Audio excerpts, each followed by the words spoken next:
할렐루야. 추위가 계속되고 있는 가운데도 주님 전에 나오신 귀하신 성도님들을 축복합니다.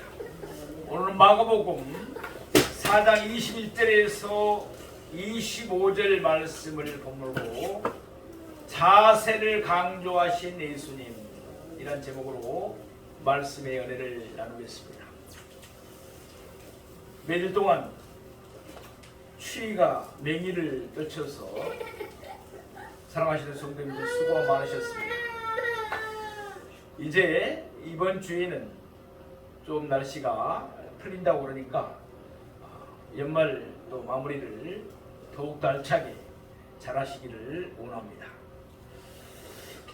오늘 본문 23절 말씀을 보면은 들을 귀 있는 자는 들으라 라고 말씀하십니다.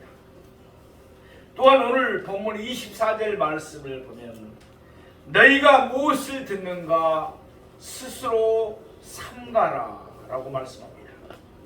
말하자면 예수님은 하나님의 말씀을 듣는 우리의 자세에 대해서 말씀하고 계십니다. 오늘 본문 바로 앞에는 이른바 여러 땅의 비유가 나옵니다. 크게 나누자면은 두 종류의 땅이었습니다. 좋지 못한 땅과 좋은 땅입니다. 좋지 못한 땅은 결실하지 못하는 땅입니다. 반면에 좋은 땅은 결실하는 땅입니다. 30배, 60배, 100배로 결실하는 땅입니다. 길가나 돌밭이나 가시떨기가 있는 땅은 좋지 못한 땅입니다. 여기서 땅은 마음을 가리킨다고 말씀드렸습니다. 히브리서 4장 12절 말씀과 같이 하나님의 말씀은 살아있고 활력이 있습니다.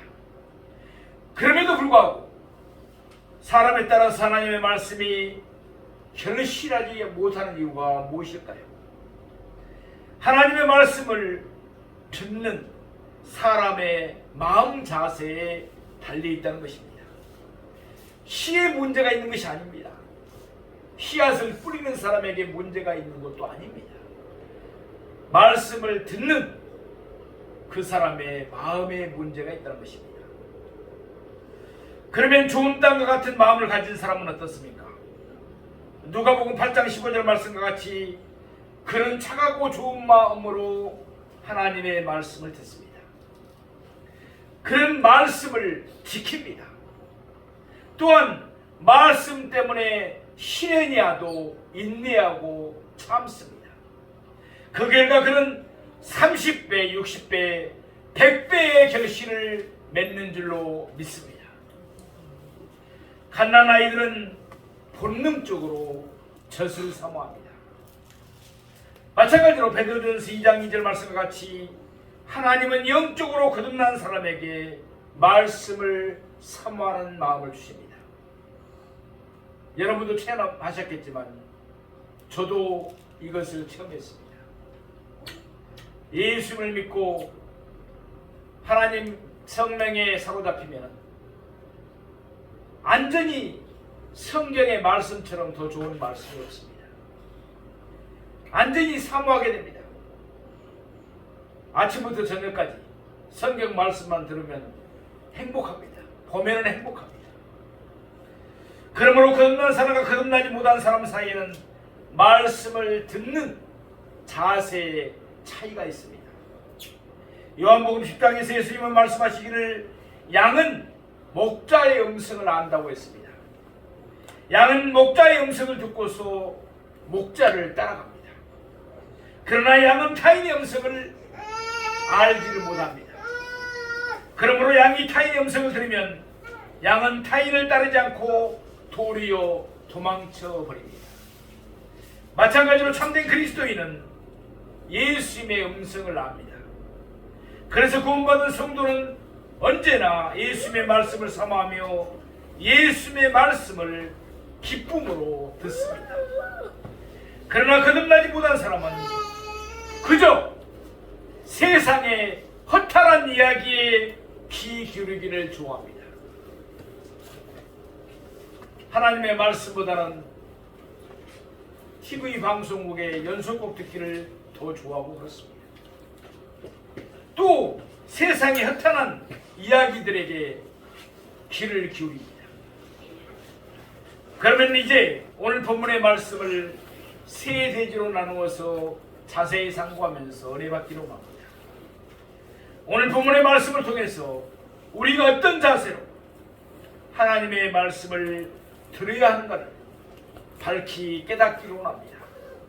그래서 하나님의 말씀을 들을 때마다 풍성하게 결실이 맺혀지는 저와 여러분이 되기를 축복합니다. 첫째로 증인의 자세로 들어야 합니다. 하나님의 말씀은 웃고 즐기기 위해서 코미디처럼 듣는 것이 아닙니다. 이 세상을 살아가기 위한 처세술을 습득하기 위해서 듣는 것도 아닙니다. 하나님의 말씀은 증인의 자세로 들어야 하는 것입니다. 생명의 말씀을 받았으면 생명의 말씀을 밝히겠다는 자세로 들어야 한다는 것입니다. 오늘 본 마가복음 4장 21절 말씀을 보겠습니다. 또 그들에게 이르시되 사람이 등불을 가져오는 것은 말 아래에나 평상 아래에 두려함이나 등경 위에 두려함이 아니냐. 아멘. 여기 나오는 그들은 무리가 아닙니다. 이미 무리들은 예수님을 떠나갔습니다. 본문 앞에 10절 말씀과 같이 그때 예수님의 곁에는 12제자와 더불어 예수님과 함께한 사람들이 있었습니다. 예수님은 바로 그들에게 이 말씀을 하신 것입니다. 그러면 제자들이 해야 할 책임은 무엇입니까? 예수님은 여기서 하나의 비유를 들어서 그들이 해야 할 사명을 밝히셨습니다. 오늘 본문 21절에 기록된 말씀을 일명 우리가 등불 비유라고 말합니다. 내용은 간단합니다. 그래서 누구라도 쉽게 말씀을 이해할 수가 있습니다. 우리가 잘 아는 등불은 목적이 뭡니까? 어둠을 밝히는 데 있습니다. 그 당시에 어둠을 밝혀주는 것은 유일하게 등불뿐이었습니다. 예수님의 등불 비유는 두 개의 질문으로 이루어졌습니다. 첫째 질문입니다. 사람이 등불을 가져오는 것은 말 아래에나 평상 아래에 두려함이냐? 대답은 뭡니까? 아니요입니다. 말 아래나 평상 아래에 둔 등불은 어둠을 밝히는 역할을 제대로 하지를 못합니다.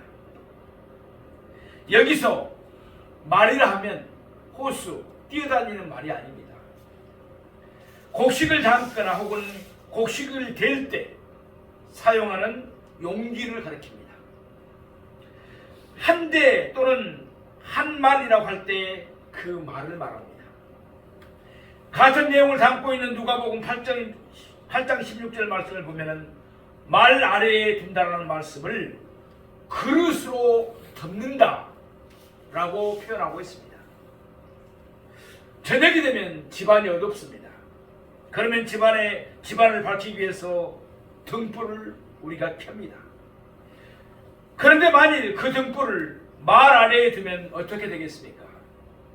말이 등불을 덮어서 등불을 집안에 전혀 밝히지 못할 것입니다. 뿐만 아니라 등불은 곧 꺼지고 말 것입니다. 평상 곧 침상도 마찬가지입니다. 당시에는 바닥에 담요를 깔고 잤습니다.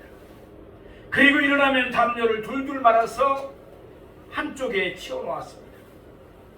만일 등불을 켜서 담요 아래에 두면 어떻게 되겠습니까? 등불이 꺼지든지 아니면 등불이 담요를 태워버리든지 할 것입니다. 이와 같이 사람이 등불을 켜서 가져오는 것은 말 아래나 평상 아래에 두려함이 아닙니다. 그와 같은 비상식적인 일을 할 사람은 아마 아무도 없을 것입니다. 곧이어서 예수님은 두 번째 질문을 하십니다.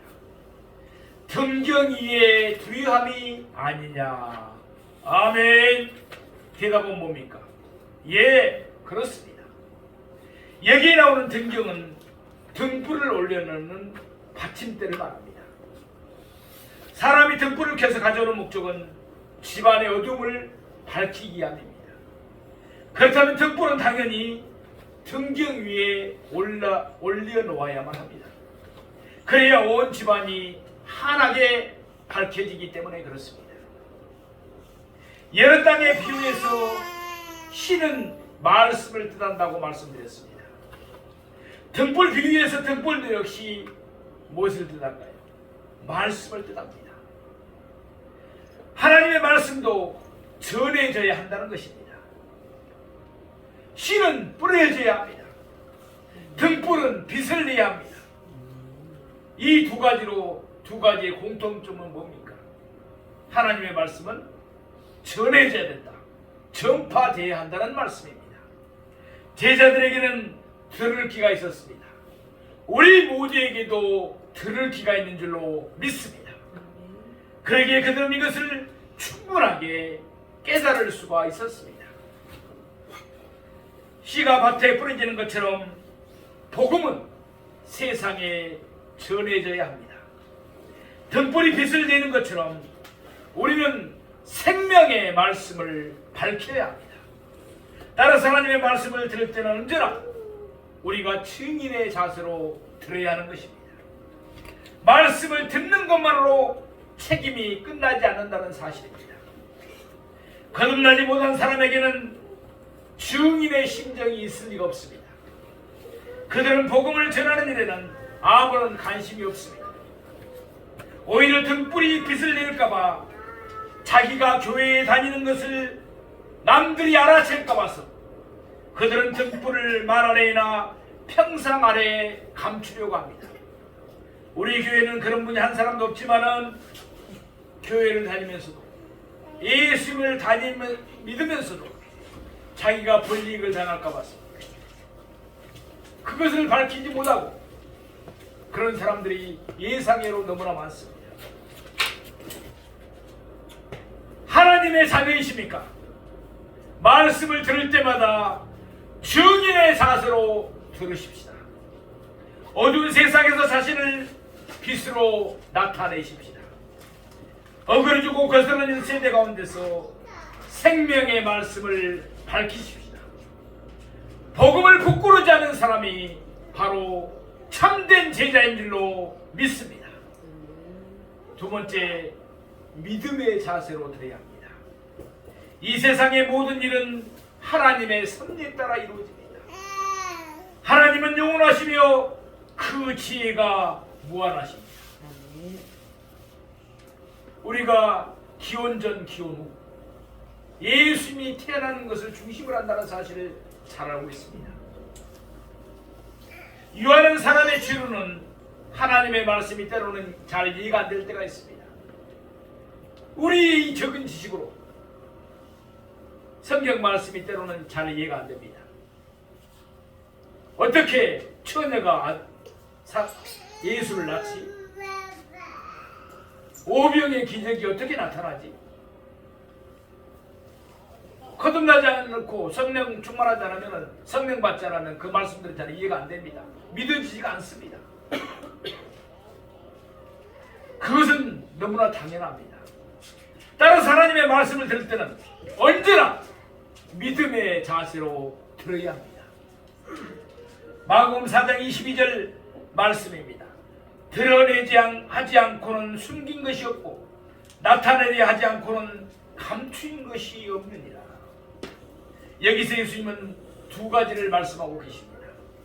그러나 실상은 똑같은 내용을 반복해서 말씀하신 것입니다. 그런데 어떤 생각하면 이 말씀이 아주 이해하기 어려운 것처럼 여겨질 수도 있습니다. 그러나 사실은 예수님은 누구라도 쉽게 이해할 수 있는 말씀을 하신 것입니다. 사람이 무엇을 숨기거나 감추는 이유가 무엇입니까? 지금은 그것을 드러내거나 나타낼 때가 아니기 때문에 그렇습니다. 다시 말해서 그것을 드러내거나 나타낼 때가 따로 있기 때문에 지금은 그것을 숨기고 감추는 것입니다.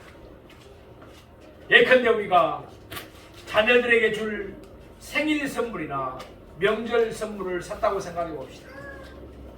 그러면 그날이 오기까지 그것을 숨기거나 감추입니다. 그러다가 그날이 오면 비로소 자녀에게 그것을 드러내고 나타냅니다. 다시 말해서 그날이 되어서야 그것을 자녀들에게 선물로 줍니다. 오늘 본문 앞에 있는 11절 말씀과 같이 예수님은 예인들에게는 하나님 나라의 비밀을 드러내거나 나타내지 않았습니다. 예수님은 그를 배척하는 자들에게는 하나님의 나라의 일을 비밀로 감추셨습니다. 그래서 예수님은 그들에게 비유로 말씀하셨습니다. 여기에는 하나님의 섭리가 계셨습니다. 예수님은 그를 배척하는 자들에 의해서 죽임을 당하실 것입니다. 그런 후에 예수님은 사흘 만에 살아나실 것입니다. 말하자면 하나님은 예수님을 배척하는 자들을 사용하셔서 하나님의 섭리를 이루신 것입니다. 이와 같이 하나님의 섭리를 따라서 하나님 나라의 비밀은 숨겨지고 감추어졌습니다. 그러나 그것은 당분간이었습니다. 하나님 나라의 비밀이 드러나고 나타날 때가 있었습니다. 그때가 언제였습니까? 예수님이 죽임을 당하시고 부활하실 때였습니다. 우리 마가복음 9장 9절 말씀을 보면 그들이 산에서 내려올 때에 예수께서 경고하시되 인자가 죽은 자 가운데서 살아날 때까지는 본 것을 아무에게도 이르지 말라 하시니. 아멘. 여기서 그들이 산에서 내려올 때가 언제입니까? 변화산에서입니다. 예수님께서 어느 산에 올라갔는데 그곳에 어느 분이 나타납니까? 율법의 대표자라고 할 수 있는 모세가 나타납니다. 선지자의 대표자라고 할 수 있는 엘리야가 나타납니다. 세 명이 함께 대화를 합니다. 예수님께서 환한 빛의 강체가 나기 시작합니다. 베드로는 그 광경을 보고 얼마나 좋았던지, 주님, 우리 저 밑에 산 밑에 내려가지 말고 이곳에 천막을 짓고 삽시다. 거기서부터 부동산 투기가 시작됐다고 그러죠. 유머입니다만 얼마나 좋았으면 저 아래에 내려가지 말고 이 산에서 그대로 살자, 이렇게 말할 수만 있겠습니까?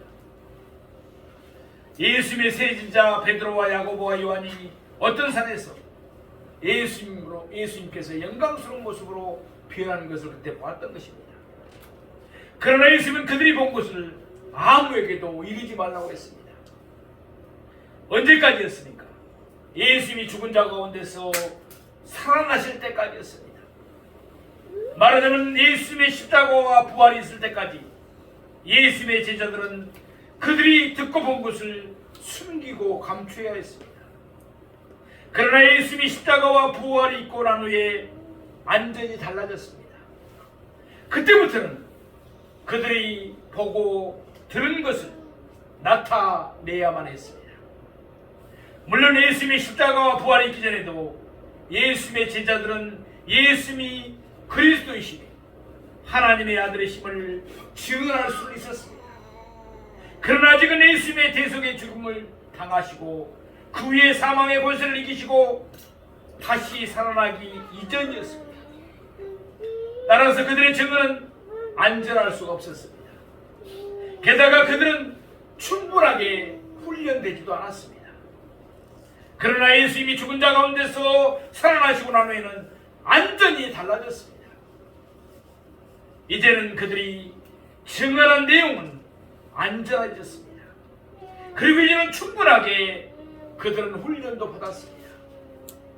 따라서 부활하신 예수님은 그의 제자들에게 그동안 숨긴 것을 이제는 드러내고 그동안 감춘 것을 이제는 나타내라고 명령하셨습니다. 다시 말해서 이제는 온 천하에 복음을 전하라고 명하신 것입니다. 이것을 가리켜서 우리는 예수님의 지상명령이라고 말씀합니다. 예수님의 지상명령은 각 복음서의 마지막 부분에 빠짐없이 등장합니다. 마태복음에도 마가복음에도 누가복음에도 요한복음에도 마지막 부분은 다 이 내용이 들어있습니다. 그 가운데서 우리에게 가장 친숙한 것은 마태복음에 기록된 말씀입니다. 그리고 예수님의 지상명령은 사도행전 1장에 또다시 반복됩니다. 이 말씀도 역시 우리에게 잘 알려져 있는 말씀입니다. 마태복음 28장 19절에서 20절 말씀입니다. 그러므로 너희는 가서 모든 민족을 제자로 삼아 아버지와 아들과 성령의 이름으로 세례를 베풀고 너희에게 분부한 모든 것을 가르쳐 지키게 하라. 아멘. 사도행전 1장 8절에는 오직 성령이 너희에게 나시면 너희가 권능을 받고 예루살렘과 온 유대와 사마리아 땅끝까지로 내 증인이 되리라 하시니라. 아멘. 예수님의 지상명령입니다. 이 세상의 모든 일은 하나님의 섭리를 따라서 하나님의 정하신 때의 뜻대로 다 이루어집니다. 그리고 하나님의 뜻은 하나님의 말씀인 성경에 다 기록되어 있습니다. 계시되어 있습니다. 요한복음 10장 35절 말씀과 같이 하나님의 말씀인 성경은 피하지를 못합니다. 그대로 다 이루어지기 때문입니다. 때때로 하나님의 말씀을 들을 때 우리가 잘 납득이 안 되는 경우가 있습니다. 그럴지라도 우리는 믿음으로 그 말씀을 들어야 합니다. 하나님의 말씀은 하나님의 영원하신 섭리 가운데 주어진 말씀으로서 단 한마디도 땅에 떨어지지 않냐고 그대로 다 이루어집니다. 마가복음 4장 23절 말씀을 보겠습니다. 들을 귀 있는 자는 들으라. 아멘. 예수님을 따라가는 우리에게는 들을 귀가 없었습니다. 그들은 예수님의 말씀에는 관심이 없었던 것입니다. 그들은 그저 예수님이 행하시는 기적, 병을 고쳐주고 오병이어로 배불리 먹여주시고 계시를 쫓아내주시고 이런 데만 관심이 있었습니다. 결국 그들은 하나님의 나라에 들어가지 못하고 예인이 되고 말았습니다. 그러나 예수님의 제자들에게는 들을 귀가 있었습니다. 그들은 온 천하에 다니며 복음을 전하기 위해서 태가심을 받은 자들이었습니다. 그들은 이 땅에 하나님의 나라를 건설해야만 했습니다. 그러기에 그들에게는 하나님의 나라의 비밀을 아는 것이 허락되었습니다. 사람이 거듭날 때 들을 귀가 주어집니다. 그래서 그에게는 말씀이 새로운 의미로 다가옵니다. 그런 말씀을 사모합니다. 우리 모두는 말씀을 사모합니다. 말씀을 깨닫습니다. 말씀을 믿습니다. 말씀에 순종합니다. 그리고 말씀을 전파합니다. 구원받은 사람에게는 이러한 증거가 나타나기 마련인 것입니다. 세 번째로 감사의 자세로 들어야 합니다. 하나님은 우리에게 들을 귀를 주시고 하나님 나라의 비밀을 알게 해주셨습니다. 뿐만 아니라 우리가 하나님의 말씀을 전하면 30배나 60배, 100배의 결실을 맺게 해줄 줄로 믿습니다. 이러니 얼마나 감사합니까? 우리는 늘 감사한 마음으로 하나님의 말씀을 들어야 합니다. 마가복음 오늘 본문 4장 24절입니다. 또 이르시되 너희가 무엇을 듣는가 스스로 삼가라. 너희의 헤아림은 그 헤아림으로 너희가 헤아림을 받을 것이며 더 받으리니. 아멘. 먼저 예수님은 이와 같이 말씀하셨습니다. 너희가 무엇을 듣는가 스스로 삼가라. 아멘. 이 말씀을 직역하면 이렇습니다. 너희가 듣는 것을 보라는 것입니다. 여기서 보다는 말은 알다, 깨닫자는 의미입니다. 그러니까 너희가 듣는 것을 깨달아 알으라는 말씀입니다. 예수의 제자들에게는 들을 귀가 있었습니다. 우리에게도 들을 귀가 있는 줄로 믿습니다. 그렇기에 그들에게는 하나님 나라의 비밀을 아는 것이 허락되었습니다. 예수님은 그들이 하나님 나라의 비밀을 더 깊이, 더 많이, 더 풍성하게 깨달아 알기를 원하셨습니다. 곧이어 예수님은 하나의 또 다른 비유를 말씀하십니다. 너희의 헤아리는 그 헤아림으로 너희가 헤아림을 받을 것이며, 여기서 헤아리라는 앞에 나오는 것은 말, 그러니까 아까 우리 용기 말이라고 말했죠. 그 말과 같은 그릇으로 곡식의 분량을 헤아리는 것을 의미합니다. 비유의 내용은 간단합니다. 우리가 이 비유에 굳이 명칭을 붙인다면 말의 비유라고 할 수 있습니다. 또는 그릇의 비유라고 할 수도 있습니다. 예수님은 이 비유를 말씀하시고 난 뒤에 이 비유를 해석하지 않으셨습니다. 들을 귀가 있는 자는 충분히 알아들을 수 있는 말씀이기 때문에 그렇습니다. 비유의 내용은 간단합니다. 그래서 누구나로 쉽게 이해할 수 있고 공감할 수 있는 내용입니다. 우리가 헤아리는 그릇으로 우리가 똑같이 헤아림을 받습니다. 예컨대 대로 헤아리면 대로 헤아림을 받습니다. 말로 헤아리면 말로 헤아림을 받습니다. 이것을 갈라디아 6장 7절에 있는 말씀으로 표현하자면 사람이 무엇으로 심든지 그대로 거둔다는 것입니다. 또한 이것을 고린도후서 9장 6절에 있는 말씀으로 표현하자면 적게 심는 자는 적게 거두고 많이 심는 자는 많이 거둔다는 말씀인 것입니다. 이와 같이 이 비유의 내용은 간단합니다. 모든 사람이 쉽게 납득할 수 있는 내용입니다. 그러면 이 비유가 뜻하는 영적인 의미는 무엇일까요? 이때 예수님은 이 비유를 해석하지는 않았습니다. 이 비유가 뜻하는 의미도 자명하기 때문에 그렇습니다.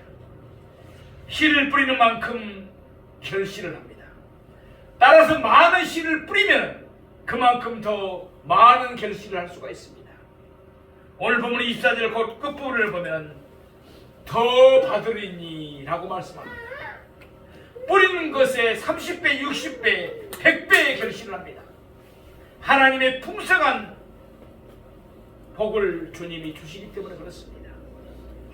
우리는 감사한 마음으로 말씀을 듣고 감사한 마음으로 말씀을 전하면 됩니다. 그래야만 하나님이 복을 주셔서 30배, 60배, 100배의 결실을 맺도록 해줄 줄로 믿습니다. 이것이 바로 이 비유의 의미인 것입니다. 이는 오늘 본문의 마지막 절에서 더욱 분명해집니다. 우리 오늘 본문 마지막 절 4장 25절 말씀을 보겠습니다. 있는 자는 받을 것이요 없는 자는 그 있는 것까지도 빼앗기리라. 예수님은 여기서 영적인 부익부 빈익빈 현상을 말씀하십니다. 예컨대 들을 귀가 있는 자와 들을 귀가 없는 자를 비교해 봅시다. 들을 귀가 있는 자는 감사함으로 말씀을 듣습니다. 믿음으로 말씀을 받아들입니다. 그리고 힘써 말씀을 전합니다. 그런 자연스럽게 하나님의 나라의 비밀을 더 깊게, 더 많이, 더 온전하게 알아갈 것입니다. 또한 하나님의 은혜로 그의 삶은 더욱더 풍성해질 것입니다. 아울 하나님의 축복으로 그에게는 영원한 생명과 영원한 상이 주어질 것입니다. 반면에 들을 귀가 없는 자는 말씀에는 관심이 없습니다. 그러면서 자기는 이것도 행하고 저것도 행하겠다고 자부합니다. 마가복음 7장 23절에 예수님은 그를 향해서 말합니다. 내가 너를 도무지 알지 못하니 내게서 떠나가라. 밝히 말씀하고 계십니다. 이런 자에게는 남는 것이 아무것도 없습니다. 사랑하시는 성도 여러분, 오늘 본문에서 예수님은 하나님의 말씀을 듣는 자세에 대해서 말씀하셨습니다. 하나님의 말씀은 증언의 심령으로 들어야 합니다. 믿음의 자세로 받아야 합니다. 감사한 마음으로 들어야 합니다.